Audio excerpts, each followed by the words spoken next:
Agora, na sua visão, qual o papel da conectividade de qualidade na rotina de um centro empresarial como o American Tower? Lá nós temos muitas empresas que fundamentalmente definem o seu trabalho, a sua parte laboral, atrelado ao mecanismo, né, da internet. Você não pode nunca deixar de ter.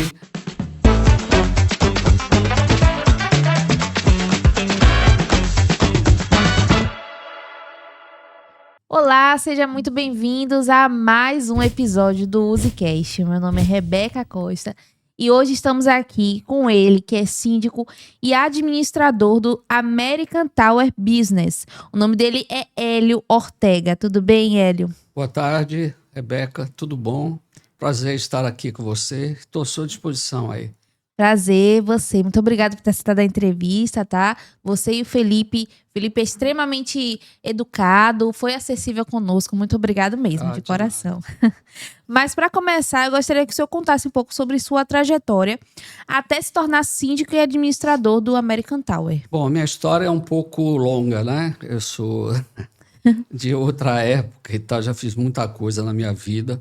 Eu sou de formação na área de Sociologia e Economia pela UFBA. Tenho pós-graduação em Gestão de Cidades pela Universidade de Feira de Santana. Trabalhei na prefeitura durante muito tempo, já sou aposentado. E nos anos de 1990, meados para frente, eu me vi envolvido em uma situação muito peculiar, porque eu tinha adquirido alguns imóveis da construtora Encol, que na época era considerada a maior construtora do Brasil. Não havia concorrência para ela, e ela tinha, ao longo desses anos, dos anos 1990, milhares de edificações em obras pelo Brasil todo, né? E era efetivamente uma construtora que cresceu muito, mas a partir de 1995, por aí 1996, ela começou entrar numa crise muito grande, até que em 1997, meados de 97, ela paralisou as obras todas dos prédios que ela até então estava em construção no Brasil, que eram 710 prédios em variados estágios de obras, 0%, 5%, 10%, 15%, 25%, 90%, 80%, enfim. E aqui na Bahia havia 18 prédios que estavam em construção, mutuários todos, né? Sofreram com isso, 2.500 aproximadamente. Então aquilo foi um acontecimento assim que ninguém esperava. Muita gente havia comprado os imóveis à vista, dinheiro a ser economizado a vida toda, enfim. Deve ter sido um baque, né? Quando surgiu essa informação, ela caiu como um raio na cabeça de todo mundo, pelo Brasil aí, né? E aqui na Bahia não podia ser diferente. Mas o que impactou para mim especificamente, né, foi o fato de que eu imaginei o seguinte: ou eu perdi tudo, o dinheiro que eu tinha investido em 5 imóveis, tinha comprado tudo à vista, ou eu não vou me resignar e vou até a superintendência da construtora e ver o que é possível se fazer para recuperar isso. Uma ideia um tanto quanto mirabolante, tá? E muito idealista, partindo de uma pessoa única. Mas, para minha surpresa, quando eu cheguei lá, foi uma surpresa boa e uma surpresa ruim. Foi uma surpresa boa porque tinha mais 4 pessoas lá indignadas como eu. A ruim foi que você subtraindo 5 pessoas de 2.500, 2.495 ficaram em casa, esperando que a divina providência resolvesse tudo. Como isso não ia acontecer, em hipótese alguma, nós 5 nos unimos, criamos uma associação estadual de mutuários da Encol e fomos à luta, uma luta muito árdua, muito, muito, muito mesmo. Começamos do nada, e aí a gente foi se organizando, se estruturando, e depois a gente recorreu a advogado de fora da Bahia. Sim. Mais adiante a construtora, e a gente conseguiu viabilizar os nossos prédios aqui, que eram 18. Mas nem todos obtiveram êxito. Alguns, uns 3 ou 4, ficaram pelo caminho, mas a maioria conseguiu formar grupos de pessoas imbuídas desse espírito de efetivamente ter o seu patrimônio recuperado, mesmo que pagando algo mais, por isso efetivamente foi realizada por nós uma engenharia financeira que permitiu que muita gente, seguramente 90%, 80%, participasse e tivesse condições de ir até o fim. Poucos desistiram. Então, a história do nosso prédio, ela é assim: nós tivemos 25% de obras, tivemos que lutar para construir mais 75%. O meu papel nesse processo foi de acompanhar as obras, né? Uhum. Então, assim, tudo aquilo que foi contratado com a construtora, que era de Goiás, eu acompanhei e a gente viabilizou o prédio em 7 anos, porque foi a longo prazo. Então, eu fui incorporador da obra, né? A gente tinha uma comissão de obras, eu era o presidente da comissão como um todo, e a gente viabilizou esse prédio e outros, mais 4 que eu tinha também efetivamente investido, né? Então, a nossa história é basicamente essa. Então, a gente inaugurou o prédio no final de 2007, e de lá para cá nós já estamos aí já com o 18º ano em curso. E, enfim, foi uma recuperação muito boa. Na realidade, eu ali como síndico e a minha equipe, né, que a gente tem uma comissão, a gente atua não só como síndico e administrador, mas também de gestor de patrimônio, né? Porque a gente está sempre agregando valor ao nosso prédio, fazendo algumas coisas assim que são possíveis de serem feitas. A exemplo de uma área lateral de convivência, que a gente tinha um espaço lá inaproveitado, ele era utilizado por moradores de rua, que faziam lá o seu abrigo, local de fazer sexo, de se drogar, de sujar e tal. Então, a gente conseguiu fechar isso aí e aproveitou isso como uma área verde, uma área de convivência, com bancos, cinzeiros. Então, o pessoal que trabalha no prédio, a maioria ia para o shopping, né? Não tinha o que fazer no horário de almoço. Boa parte fica lá no prédio, que a gente Sim. oferece isso.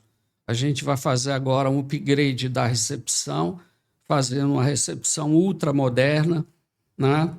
Com todos os materiais apropriados e tal. E ano que vem a gente vai fazer um auditório no 13º andar para aqueles condôminos que têm necessidade de ter um espaço para fazer suas reuniões, treinamento, cursos e receber pessoas de fora e tal. Então, a gente está sempre tentando, eu estou sempre tentando agregar valor ao nosso prédio, porque o prédio é localizado numa área nobre, Sim. numa área que hoje você pode falar que é o polo financeiro da cidade.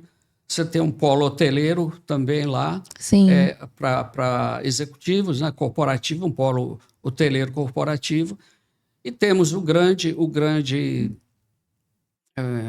digamos assim, o grande equipamento da região, que é o Shopping Salvador, né?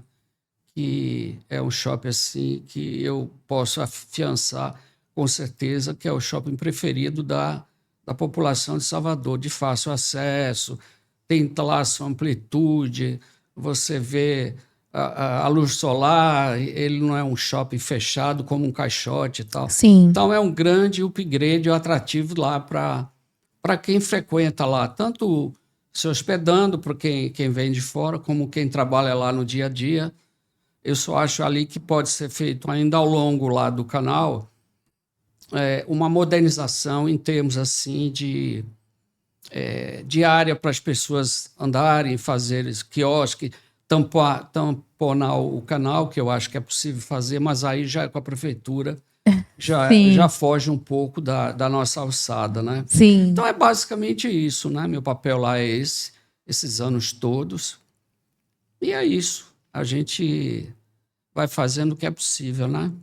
Muito bom, assim, o senhor ter falado também das suas ideias para o futuro, tá cada dia mais inovando o prédio, é muito importante, né? Também para atrair novas pessoas, para atrair novos clientes. Mas voltando ao início do episódio em que houve a perda. O senhor acredita que isso te motivou na área de gestão predial, especialmente em empreendimentos comerciais? O que eu posso falar para você é o seguinte, que eu digo para todo mundo.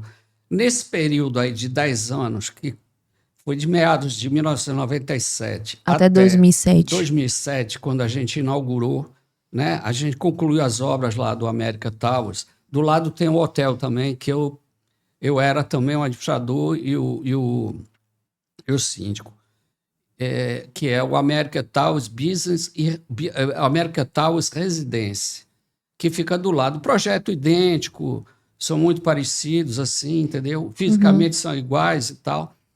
Então, na realidade, foi um aprendizado meio que involuntário.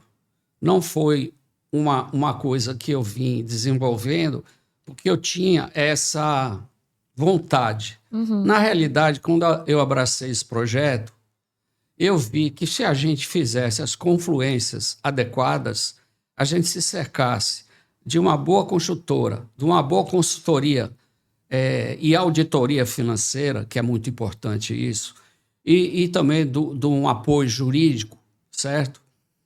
E eu, à frente da administração, a gente poderia formar um quarteto, como se fosse uma mesa de 4 pernas, que sustenta a mesa. Você precisa ter 4 alicerces por baixo da mesa para você sustentar aquilo. E efetivamente deu certo. E aí, ao longo desse período, no curso de estudo, é um aprendizado que você vai adquirindo. É como se você estivesse fazendo um curso de pós-graduação ou até um mestrado na vida.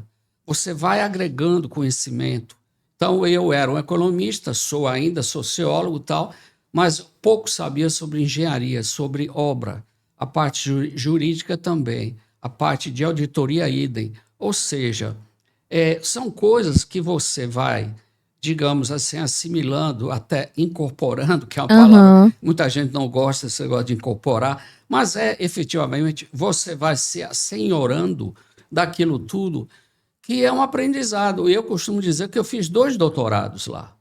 Eu consegui fazer 2, porque 10 anos lá, efetivamente, é um conhecimento adquirido muito grande. Sim. Entendeu? Então, isso para mim foi uma coisa assim que não estava no meu radar, mas em face da necessidade, você está entendendo? Tem até um ditado que diz que, como é que fala? A necessidade faz o homem, uma coisa assim, eu não lembro direito. Diz que a ocasião faz o ladrão. Ladrão no bom sentido. No bom sentido. Não confundir com o ladrão tradicional. Sim, sim, sim. Então, na realidade, isso foi algo assim que não estava, eu não tinha previsto nada disso. Mas em função do projeto, de cada projeto que eu tomei à frente, eu não podia voltar atrás, né? Tanto é que, ao cabo desses 10 anos, aconteceram muitas situações assim de extremo conflito. Porque quem já participou de obra, tanto obra assim, de grandes obras prediais ou de uma casa, tal, você tem interface com muita gente, com mestre de obra, com o pedreiro, com o eletricista, com o encanador, tal, e é uma relação extremamente difícil, conflituosa muitas vezes. A questão da empresa, por exemplo, que estava lá construindo nossos prédios. O engenheiro-chefe, ele era partidário da empresa, vestia camisa todo dia. Qualquer, assim, vamos dizer assim, eu não vou chamar de conflito, mas qualquer divergência, ele puxava para a empresa dele, de uma maneira total. Aí eu falava com meu amigo, eu sou um ser humano errático, você também é, você não acerta todas. Quando erramos, reconheçamos. E era uma coisa que ele não fazia. Então, era muito difícil. Então, na realidade, muita gente jogaria a toalha. Falou, não quero mais, não. Eu falei, não, eu vou ter que engolir esse monte de sapo vou expelir um por um, porque a obra precisa terminar. Então, se eu entrasse em conflito com os executores da obra, ou das obras, que eram vários prédios, né? Aí, irremediavelmente, a obra poderia até parar. Sim. Ela não ter continuidade, por uma decisão até do proprietário da construtora. Então, foi uma relação muito difícil, algumas situações muito tênues, assim, para haver realmente um racha total. Mas não, eu consegui reverter e tal, que é uma coisa que eu aprendi também a negociar, tá? Que é uma outra coisa que eu quero falar mais adiante, já agora, na administração constituída lá do nosso prédio, daquela relação que você tem que ter com seus parceiros, tá? Então, muito síndico, muito administrador não entende isso. Então, mais adiante eu te falo. Então, na realidade, foi isso que aconteceu. Eu me empenhei ao máximo, eu não desisti, eu entrei para ir até o fim, porque eu tinha plena capacidade de que eu podia realizar aquele projeto lá que era cobiçado por todos, que era o prédio ser inaugurado, 200 salas comerciais, o outro hotel, 200 unidades hoteleiras, unidades de hotel mesmo, né? De quartos, melhor dizendo, que se chama quartos. Na verdade, pequenos apartamentos, porque o tamanho era um tamanho razoável. No hotel, nós temos três tipos de apartamento, 27 metros, 36 e 54. Nossa, grande. São enormes. Tamanho de uma casa, de um apartamento, né? Apartamento de 2 quartos, Sim. com certeza. Então, foi isso, né? Respondendo sua pergunta, basicamente foi isso. E eu encarei como um objetivo, né? Como uma meta pré-definida, assim, que eu usei a minha metodologia operacional para conseguir alcançar o êxito maior, que era entregar o prédio para toda a comunidade lá de mutuários. Então, foi assim que eu levei adiante meu trabalho lá, diuturnamente. E o senhor conseguiu, né? Inclusive, a American Tower é referência aqui em Salvador de centro comercial. É um prédio muito bom. Mas ele também tem um perfil bem corporativo, né? E dinâmico. Quais são os principais desafios na sua administração de um prédio desse porte? Olha, o principal desafio é que, na verdade, eu não vejo nem como um desafio. Eu procuro levar como uma coisa assim, como algo que tem que ter uma certa suavidade. Porque o que é que basicamente a gente vê falar sobre um síndico? Né? O síndico sempre leva muita porrada, muita reclamação. Nunca ninguém tá. Isso o síndico tradicional, como ele é revestido pelas pessoas, né? Estigmatizado por muitos até. E o síndico é sinônimo de quê? Que o cara está fazendo coisa errada e tal. E, graças a Deus, isso aí está mudando bastante, porque hoje já existe a figura do síndico profissional. O síndico profissional é aquela pessoa que ela entende de gestão, ela entende de segurança, ela entende de legislação trabalhista, enfim, ela entende de muita coisa. Não é aquele cidadão aposentado que levantou a mão na Assembleia e disse que ele pode ser o síndico, que ele é aposentado e ele trabalhou em refrigeração a vida inteira ou foi outra coisa que não tem nada a ver com a administração um prédio. Então, isso está mudando aos poucos. Então, hoje nós temos muitos síndicos, principalmente no sul do Brasil, de grandes edificações, de verdadeiros complexos, assim, tanto comerciais, como hoteleiros, como residenciais, que necessita não só do síndico, de toda uma equipe para dar conta da gestão daquele prédio. Imagine o Mundo Plaza, que você deve conhecer.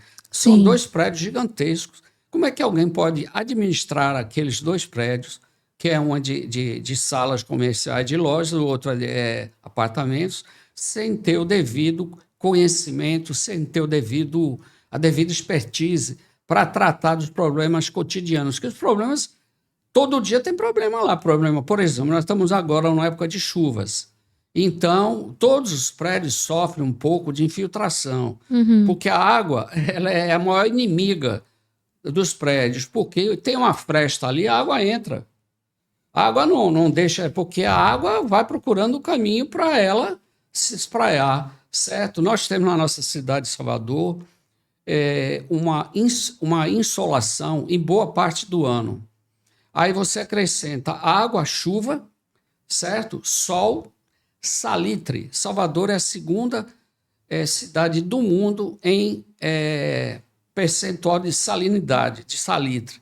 A primeira fica na África do Sul, a segunda é Salvador. Basta você sair essa época do ano, por exemplo, um domingo de tarde, vai dar uma volta na praia, na orla. O seu carro, em meia hora, está todo embaçado. Você vai ter que chegar em casa e jogar água para tirar, tanto no vidro como na lataria. Então, esses são os 4 elementos que deterioram os prédios de Salvador. Então, é necessário que você, a cada ciclo, 3, 4 anos, você faça uma limpeza no prédio, eventualmente uma pintura, entendeu? Você tem que dar uma manutenção constante no prédio, manutenção preventiva, né? Que muita gente constrói prédio e deixa lá. O maior exemplo que eu dou é o prédio dos Correios da Pituba. Não sei se você já parou para olhar. Aquele prédio está derretendo, ele está ruindo. Está acabado. Porque ele está lá abandonado. Aquele prédio não tem recuperação, ali é implosão mesmo. Por quê? Porque ele nunca teve manutenção predial, preventiva, não teve conservação, não teve os cuidados adequados. Quem cuidava daquele prédio esqueceu que um prédio, como uma casa, qualquer edificação, depois de um certo tempo, você precisa cuidar dela. Você precisa pintar, enfim, fazer os reparos devidos.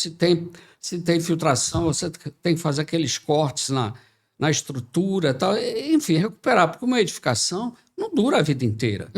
Não existe construção que dure 100 anos. Né? É quase impossível isso. Então, é necessário isso. Por outro lado, do ponto de vista da dinâmica interna, são coisas assim que surgem no dia a dia, né? Muitas vezes os condôminos não têm conhecimento, não têm informação sobre um aparelho de ar-condicionado, problema de registro, tal. Isso aí a gente também faz. Não que a gente atue lá para consertar, não é isso, mas que a gente tira dúvidas, esclarece com os condôminos. No verão, aqui em Salvador, é muito comum para a gente ir lá reclamação de que o ar-condicionado não está refrigerando adequadamente. Muita gente não sabe, muita mesmo, não sabe que a relação espaço-refrigeração, elas andam juntas. Então, para você ter uma refrigeração, por exemplo, como nós estamos nessa sala aqui, você tem que ter um equipamento para lá de 18.000 BTUs. Quando você tem um espaço menor, porque a relação é 1,5 para 1. Então, o pessoal não sabe isso. Né? Então, o que eu quero dizer? Uma sala de 27 metros quadrados tem que ter um equipamento de refrigeração de 18.000 BTUs, que a relação é 1 para 1,5. Então, essas coisas a gente esclarece lá no dia a dia e todas as outras coisas inerentes ao trabalho, a gente atua de uma forma muito equilibrada. Eu tenho uma equipe de funcionários que cada um sabe exatamente o que é que tem para fazer. Tá? Feito o seu trabalho individualizado, existe uma coisa que é a confluência, Sim. que é o trabalho coletivo, porque todos lá estão trabalhando para o melhor para o condomínio. Agora, qualquer coisa que fuja de sua alçada, seja da alçada de outro colega, ele tem que reportar ao colega para que o colega vá lá e... Entende? O que eu quero dizer com isso? Nossa recepção, nós temos lá recepcionista ou segurança lá. Se entra uma pessoa e não vai se identificar na recepção, o segurança vai até a pessoa e conduz ela novamente à recepção para ela se identificar. Questão de segurança, né? Porque hoje em dia a segurança é uma coisa assim fundamental, né? Pois é. Principalmente então, na cidade que a gente vive, né? Então, a gente tem um dia a dia bastante pacífico, assim, do ponto de vista de você não ter nada assim que fuja da rotina, que seja uma coisa extraordinária. Sim. Então, a gente tem isso, sabe? Entendi. Agora, Hélio, como funciona a relação com os condôminos? O que eles mais valorizam em termos de infraestrutura e serviços no American Tower? O pessoal fala muito do nosso corpo de funcionários. Nós temos funcionários lá, para você ter uma ideia, como eu faço a administração, não tem nenhuma empresa que faz isso, eu particularmente penso que você, quando contrata um funcionário, você tem que contratar bem.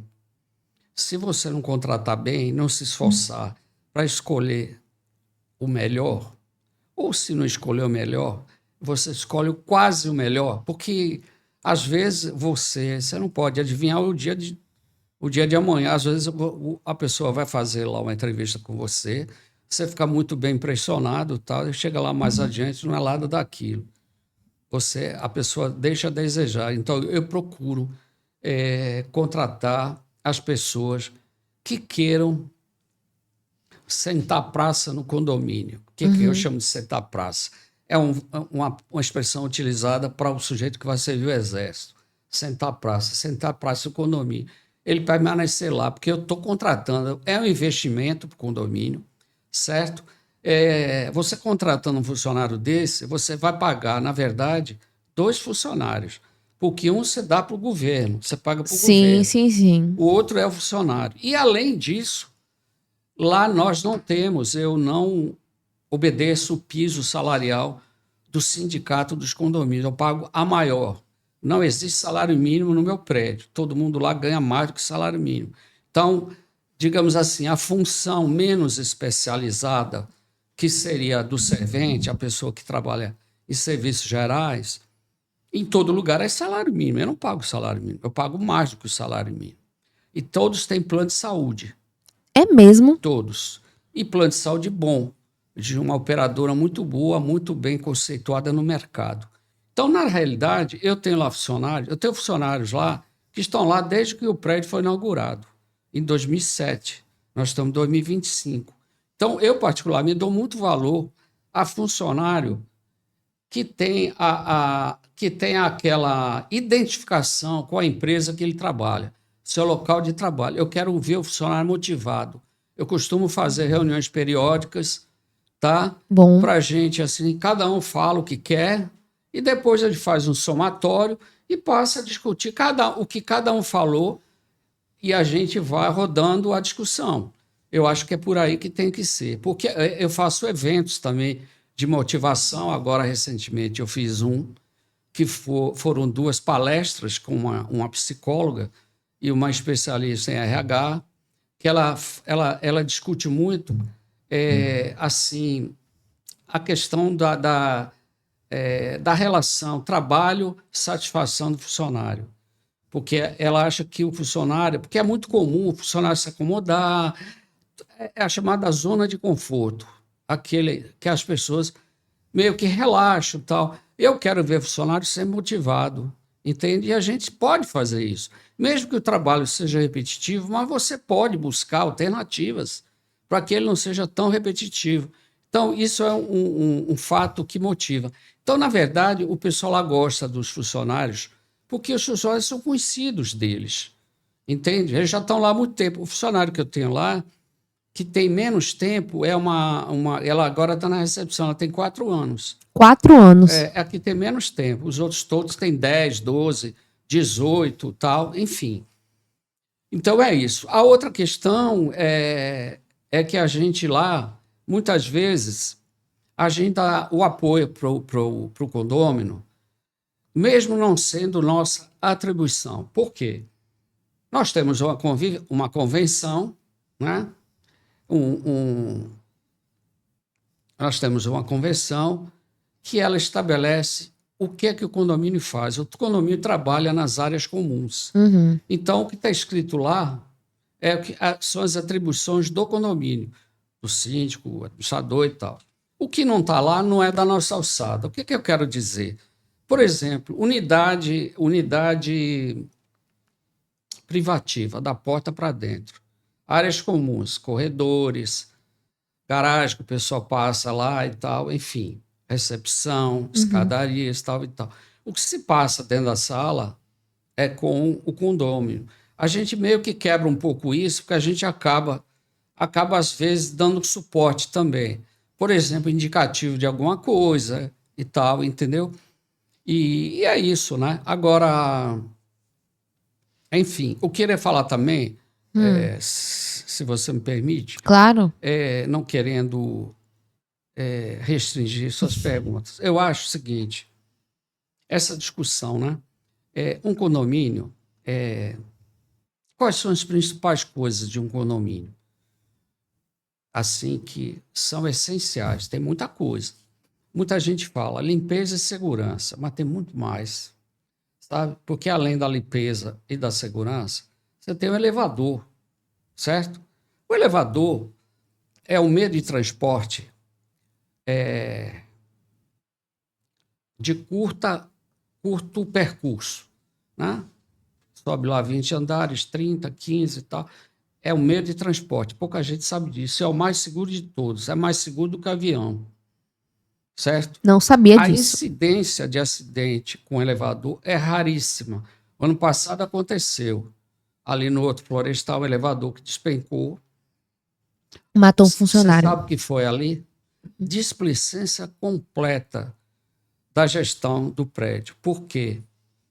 Quando você instala... Isso é a minha opinião. Eu respeito a opinião de todo mundo. Quando você adquire um elevador, tá construído por A, B ou C, existem poucos fabricantes de elevadores. O recomendável é que você não troque de fabricante depois que ele foi instalado. Ele foi instalado. Por exemplo, você comprou da empresa A. O contrato é recomendável que ele seja assinado, contrato de manutenção e conservação periódica, que é todo mês. Faça com você, não faça com a outra, porque pode haver canibalização de peças, trocar peça de um componente de um, botar de outro e tal. O que houve lá no outro foi exatamente isso. E pior, era uma empresa que não era fabricante, era uma empresa de ex-funcionários que sai dessas empresas grandes, montam uma empresa pequenininha, Sim. cobram um valor inexpressivo e oferecem um serviço de qualidade duvidosa. Então, eu sempre fico alerta para isso. Então, o elevador, dito isso, ele é meio que invisível até o dia que ele para de funcionar. Aí ele se torna muito visível. E o síndico toma porrada, entendeu? Então, é preciso que você ande na frente, tá? E o elevador atrás. O que eu quero dizer com isso? Você tem um contrato de manutenção periódico, entendeu? De uma maneira absoluta. E mesmo assim, às vezes, o elevador dá problema. Porque elevador eletrônico, o famoso elevador inteligente, os componentes são de altíssima sensibilidade. Então, qualquer coisa pode danificar o elevador. Por exemplo, eu já tive lá no prédio, problema de estourou a borrachinha do bebedouro. De noite, a água vai para a área comum, para os corredores, e cai dentro do elevador. Aí pronto, danifica o elevador. E aí? Entendeu? Então, essas coisas, elas têm que ter um cuidado muito especial. Por isso que eu digo, o elevador tem a importância da segurança, da limpeza.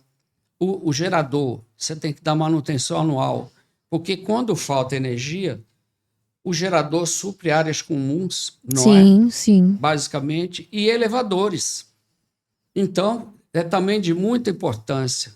Grupo de bombas d'água, da mesma forma. Portão eletrônico, quando o motor dá problema, o portão fica parado, você tem que correr atrás para resolver o mais rápido possível esse tipo de coisa, entendeu? Então, são essas coisas do dia a dia de um prédio que a gente tem que ficar atento. Sistema de alarme de incêndio, para-raio, entende? A questão da gestão da água também, da energia. Hoje já existem no mercado vários tipos de energia alternativa, do mercado livre, energia solar, enfim, para você baratear, porque, na verdade, o custo de um condomínio, a busca incessante de um bom profissional é minimizar custo, entende? Então, tudo aquilo que for possível de minimizar custo, a gente corre atrás e pratica, justamente para não impactar numa taxa condominial elevada que muitas vezes acaba desagradando os condôminos, né? Sim. E são detalhes que fazem toda a diferença, né? Como o senhor falou, além da limpeza, além da segurança, um bom elevador, um bom gerador, né? Imagina você estar em um prédio, Aí falta a luz e permanece sem luz, porque o prédio não tem gerador. Um condomínio, né? É um edifício empresarial, com várias salas, com várias empresas dentro. Seja serviços que eles prestam como uma clínica, né? Ou então um salão. É muito ruim. Agora, vamos agora para a parte da conectividade, né? O American Tower tem essa parceria com a Uzi Telecom. Eu gostaria de saber o que motivou a escolha da empresa como fornecedora de internet.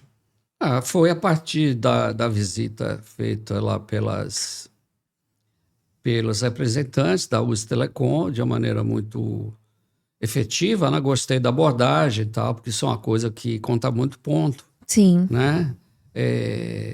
Também o conhecimento sobre telefonia, né? Porque eu realmente, essa minha parte meio capenga, não entendo muito mesmo não, essa parte. Mas, graças a Deus, foi tudo bem e tal. A gente tinha muito problema lá de queda de internet e muita gente insatisfeita. Então, veio a calhar realmente esse nosso contato. E tanto é que, eventualmente, a Uzi Telecom faz lá alguns, não vou chamar de evento, mas algumas programações lá no prédio, né? E ela está lá se expandindo pouco a pouco. Mas eu estou muito satisfeito, eu gostei porque eu senti uma coisa. Nós somos muito procurados por prestadores de serviço que... Eu não sei que proporção, não sei se seria a maioria ou a metade, enfim, não sei. Mas o que eu observo é que eles tentam vender muito além daquilo que eles podem oferecer. E quando você vai ver, a coisa está muito abaixo, muito aquém. Com certeza. Então, eu não notei isso, que a chamada é vender facilidade, né? Sim. Criar dificuldade para vender facilidade. Eu não notei isso. Uhum. Então, eu estou muito satisfeito. Fico feliz que a Uzi esteja se expandindo bastante aí. E existe um longo mercado aqui na cidade, né, para atuação. Internet sem fio, né? Muito bom. Sim. Estou plenamente satisfeito. Agora, na sua visão, qual o papel da conectividade de qualidade na rotina de um centro empresarial como o American Tower? Lá nós temos muitas empresas que fundamentalmente definem o seu trabalho, a sua parte laboral,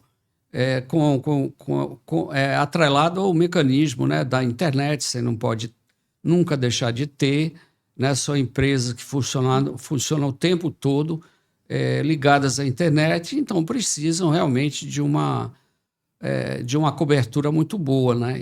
E como eu disse antes, principalmente sexta-feira, sábado, era muito comum a gente ter problemas lá, né? Isso já foi. Então, tem algumas empresas que as pessoas trabalham o dia inteiro em cima da internet, né? Como, por exemplo, corretora de seguro, os próprios advogados, né? Escritório de advocacia. Temos lá também comerciantes de lojas no shopping, que tem escritório lá, Sim. que permanece o dia todo trabalhando com internet, entendeu? Que mais? Contadores também. É algo assim muito necessário, né? Empresa de turismo. De TI tem? De TI, não tem, não. Empresa de TI não tem, não. Sim, ainda, né? Por enquanto. Então, realmente tem que ter uma internet boa, né? Agora, na sua opinião, o que mais se destaca? A velocidade, a estabilidade ou a questão do suporte técnico? As duas coisas. Primeiro, velocidade e estabilidade. Entende? Porque isso é muito bom. Se ligar seu equipamento e você já praticamente, simultaneamente, você já tem lá a internet, né? Você já pode acessar tudo aquilo que você deseja. Uhum. Agora, como o senhor avalia a importância de ter um atendimento personalizado como a Uzi Telecom tem? Isso faz diferença no dia a dia da gestão? Sim, faz. Muita. Porque às vezes você tem parceiros que não lhe dão assim o retorno imediato, né? Te dão um retorno a médio e longo prazo. Isso aí não é uma coisa legal.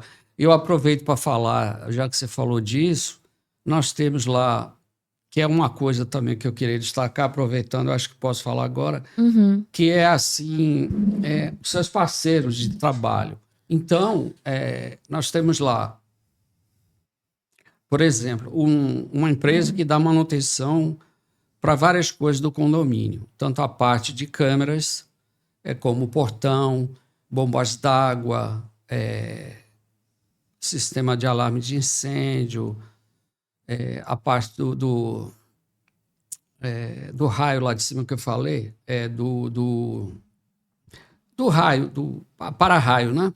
E outras mais. Então, como os problemas não são programados para surgir, eles surgem espontaneamente.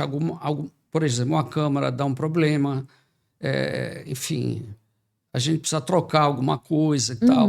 Temos lá a parte também de recarga de hidrantes de incêndio. E nós temos lá uma parceria também com a pessoa que dá manutenção para o filtro de água, porque a gente tem uma água muito bem purificada, digamos assim. Nós temos um filtro lá, que ele filtra 3.000 litros de água por hora, e a gente tem que trocar alguns componentes, né? Eventualmente e tal. E a gente é atendido muito, muito rapidamente, né? Então, essa questão da parceria, eu acho que é muito importante. Nós temos também lá uma consultoria dos elevadores, né? Tem o fabricante, que tem o contrato de manutenção, mas nós temos uma consultoria de três, na realidade. Pessoas que trabalharam muitos anos nessas empresas, tem lá o escritório de consultoria. Então, o trabalho que é feito no contrato que nós temos de manutenção, eles monitoram, nos geram o relatório. Então, a gente tem em tempo, não vou dizer simultâneo, mas em tempo quase imediato, a situação dos nossos elevadores. Já tenho essa informação, como tenho de outros equipamentos também. Então, eu, por exemplo, eu atribuo assim, eu acho que esses parceiros que nos atendem e que o condomínio também é parceiro deles, e vice-versa deles para com o condomínio, é preciso que haja uma compreensão, um entendimento muito grande. O que eu quero dizer com isso? A gente tem que falar a mesma língua. A gente não pode bater de frente, porque não é legal para quem é contratado e para quem contrata. Tá? Porque causa uma certa instabilidade que pode refletir na qualidade do serviço prestado. Então, eu acho que é muito importante isso. Tá? E, enfim, é isso. Agora, para outros síndicos e administradores que estão considerando, né, mudar de operadora, o que o senhor diria sobre ser cliente da Uzi Telecom? Bom, o meu depoimento, o que eu posso dizer é o seguinte, nós temos uma parceria já tem 1 ano e pouco, salvo engano, e que está funcionando otimamente bem. Eu posso dar meu depoimento favorável à empresa, que ela tem nos atendido de uma maneira muito, muito correta, muito imediata, né? Então, é isso. Estamos chegando aqui ao final da nossa entrevista. O senhor gostaria de deixar algum recado para os nossos ouvintes? Olha, o que eu posso falar é o seguinte, que as pessoas entendam que o trabalho num condomínio, no mundo de hoje, ele ganha uma amplitude muito grande e que um condomínio não é apenas pagar a conta do condomínio de água, luz, pagar salário, é muito mais do que isso. Eu quero dizer que administrar um condomínio é que, como você, a depender do porte da edificação, mas geralmente os prédios hoje em dia estão cada vez maiores, com mais pavimentos, é um trabalho árduo, difícil. Às vezes, existem pequenas cidades no interior da Bahia que têm uma população menor do que a população que frequenta um desses prédios diariamente, porque muitos prédios eles têm profissionais da área de saúde, na área de psicologia, advocacia e tal, que recebem muitos clientes. Então, é uma movimentação bastante expressiva e que requer um cuidado muito grande no que se refere à segurança, conforme eu falei, dos elevadores, garagens, enfim, todo tipo de apoio, áreas para espera, sala de espera, enfim. Os prédios têm que entender também que eles, na verdade, quem constrói os prédios, né? Que esses prédios eles têm profissionais ali trabalhando todo dia, mas eles recebem também pessoas de fora que têm que ter o mínimo de conforto possível, e para isso é necessário que haja uma preocupação de quem administra esses prédios, tá? E é isso que eu queria dizer. O trabalho ele deve ser melhor entendido, e cada vez mais, conforme eu falei há minutos atrás, ele vai ser exercido por profissionais que têm que ter uma remuneração, porque ninguém trabalha de graça, né? Enfim, eu acho que o caminho é esse, da profissionalização cada vez mais. Estamos chegando ao final dessa entrevista. Seu Hélio, muito obrigado por estar aqui conosco. De nada. Por ter topado o convite mais uma vez. Eu espero que essa entrevista seja edificante, né, para os síndicos, administradores, ouvintes também, pessoas comuns que estão assistindo a gente. Não esqueça de deixar o like nesse vídeo, se inscrever no canal, compartilhar a entrevista de hoje para todo mundo que você conhece. Até semana que vem. Tchau, tchau. Tchau.